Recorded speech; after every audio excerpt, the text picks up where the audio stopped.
I think it comes down to a question of multiples. I mean, my colleagues on our strategy side at TS Lombard I'll be very conservatively assuming that the market average PE multiple doesn't descend too far below the historic average, despite the reality of a deep recession.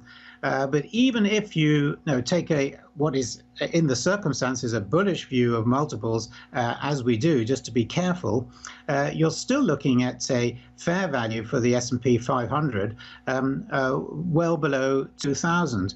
So we think that as after the global financial crisis in 2008, where the first bear market bounce was fairly similar to what has happened in the last 10 days.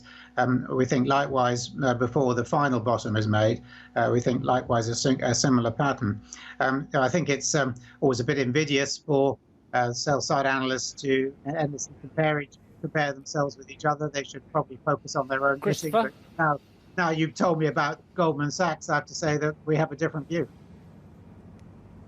Christopher, I mean, do you think the markets are just woefully underprepared for what you've called the third quarter pandemic calendar, i.e. new waves of infections? The market seems to think once we've hit the wave or the levelling or the plateau in the current wave of infections, that is it. But of course, as you quite rightly point out, there can be more waves of infections coming through later in the year. I think that's right. I mean, it's not so much that that it would be preposterous for any analyst to put his or her hand up and say, we know this or that. But I think we can have a reasonable grounds for supposing that investors should be cautious on timing. It's not that the economy will fail to restart because of something that we know no one else does. But that, as I say, that would be absurd. But I think it is reasonable to suggest that the quick and smooth restart scenario is not realistic.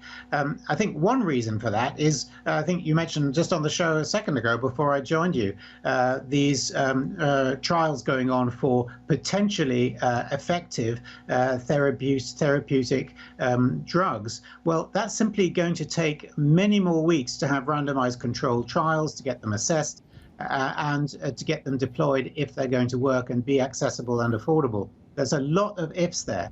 Then we come back, as you said, quite rightly, to the inevitability of second waves of infection. So I think that probably the market inflection point, the inflection point the market should perhaps be thinking about or projecting forward to, is that second wave of infection and how well it's dealt with. And Asia, as before, will be the lead. Hi, I'm Joanna Bersecci, and thank you for watching. You can check out more of our videos by clicking on the boxes on the screen. And don't forget to subscribe to our channel for more from CNBC International. Thank you for watching.